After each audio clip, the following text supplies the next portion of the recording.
Hello everybody, welcome back to the channel for the first video in quite some time, but it's one that I have been looking for, one that I've been planning for, and so today we are ready to go, and hopefully you will enjoy. Now, the topic, me. I am a 14-year-old radio broadcaster for the online platform QC Sportsnet here in the Quad Cities and on the Illinois-Iowa border, and in the fall, my gig is high school football. Winter, I do high school basketball. And in the spring, spring and winter is minor league hockey. So I'm always kept busy. Very grateful to be doing it at 14 years old. But today, I would like to share with you my prep, how I prepare for each broadcast, because it's something I'm asked about by quite a few people. And it's always something, one of my favorite parts of being a broadcaster. I like getting to know a lot about the teams that I'm doing. So, let's get right into it. I did a game 2 nights ago, high school football, Moline, my high school. I've been doing all their games since last year and this year, and we got to go on the road a couple days ago, so that was fun. Here's how I prepare through a busy week. I play high school golf. I am a freshman in high school. I have a very busy schedule, but I'm still, and for plenty of other young broadcasters out there, I hope this video shows how I can do it quick prep even without wasting too much time in my busy schedule. So let's start with one of the most popular parts and one of the most talked about parts of sports broadcasting prep, and that is spotting boards. Last year was my first year doing it. I really didn't have a set up spotting board. I just had a roster sheet that I tried to look at quick for numbers, but it was very hard because there's so many people on a football team to zone in on one tiny number in a split second. So I came up with something based off plenty other football designs by other broadcasters that will help me kind of find players more quickly. And here's what I was able to come up with. It's a pretty simple spotting board template. I'll try to get it closer there for you to read. So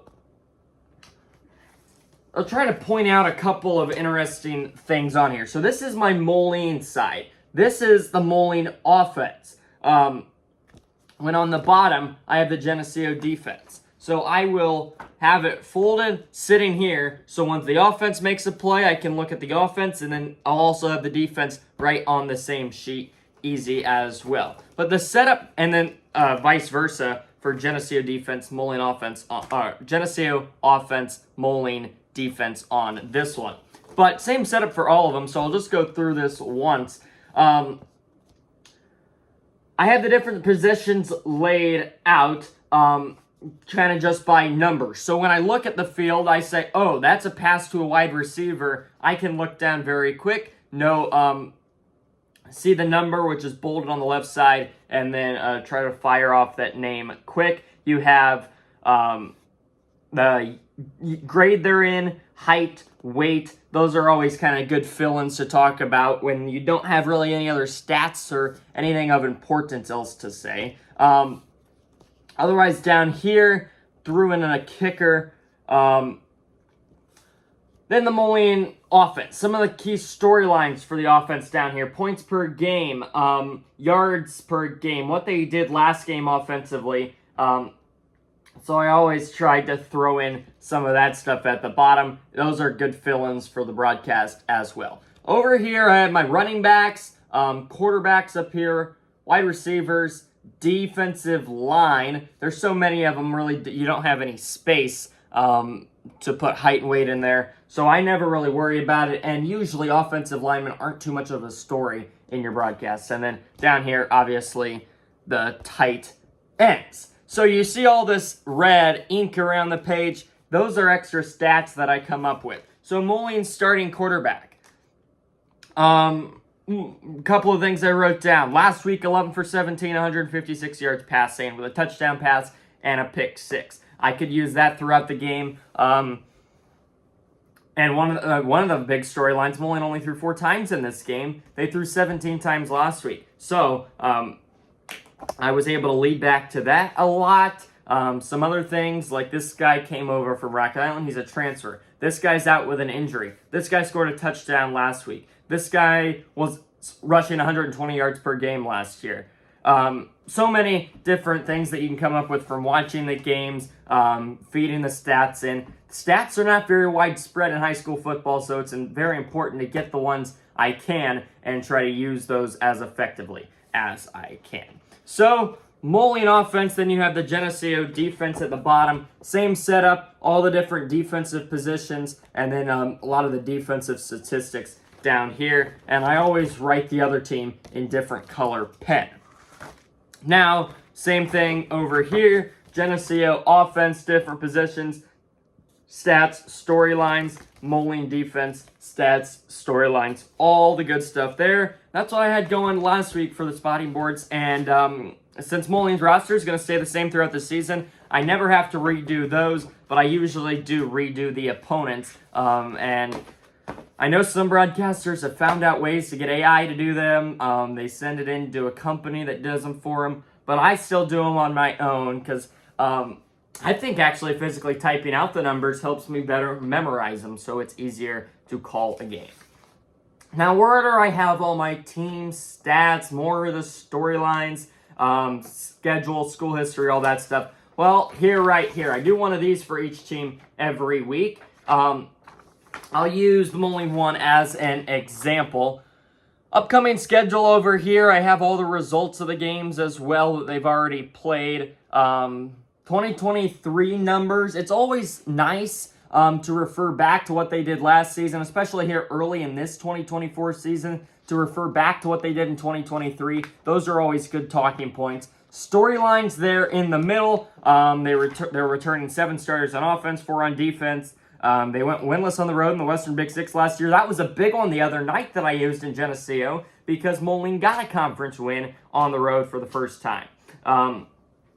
Then down here, I always throw in some school history. For road teams, I like to put in their enrollment, when they were founded, to have something to talk about the opponent on the pregame show most of the time. But here for Moline, 13 total Western Big Six titles, missed playoffs last year for the first time since 2016, lots of other stuff to talk about. And then in the bottom corner, always the head coach and a couple of things to refer back to him about. Same thing going for Geneseo, much more of the same look. So I do one for each team every single week, and those are always pretty simple, but I can get a lot of information on the page, and you always want some good talking points, so you avoid all those dead air situations, which I'm still working on trying to avoid. Now the last thing. High school football, as I said, stats are not very widespread. There's not stat keepers at every single game, so I can't just look them up online like you can at a college or NFL game and find the stats for the game. I have to keep them on my own. Here's what I do. I have a big notebook. Every game, I've tried to have the same setup. It's worked pretty well. Over here on one side, I'll put the box score so I know the points after, where is it?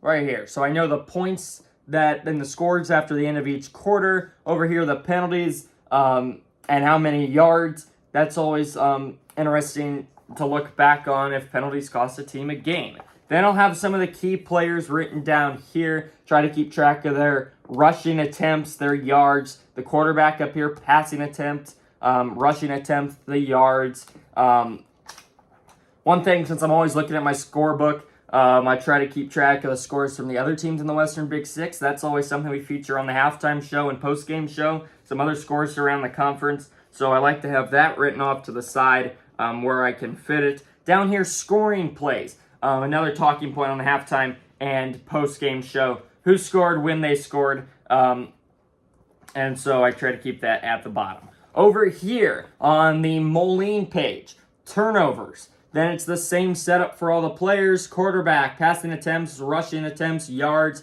all the running backs down here, most of them at least, some of the key running backs that will get the most of the carries. Keep track of yards, and then I always circle the total so they're easy to look back on in postgame and halftime show.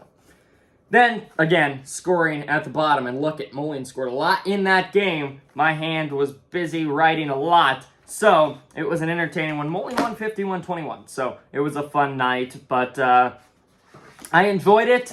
We're through 3 weeks of this season, and everything's going well so far. So I hope you enjoyed this video, whether you're a veteran broadcaster looking to see how kind of I wouldn't call myself a beginner. For 14 years old, I think I'm very glad of where my position is right now, getting paid to do something that I love every Friday night, and then we kick off hockey in a couple weeks. So, although, I don't know how to say it, but for veteran broadcasters, new broadcasters starting out, whyever you're watching this video, I hope you found it helpful, and I hope you enjoyed it as well. I just decided to give you a little taste of what I do for every football game that I call. And obviously it's different for my basketball and hockey, and I hope to make a video when I get into those seasons. So stay tuned for that, but for now, thank you so much for watching, and goodbye, everybody.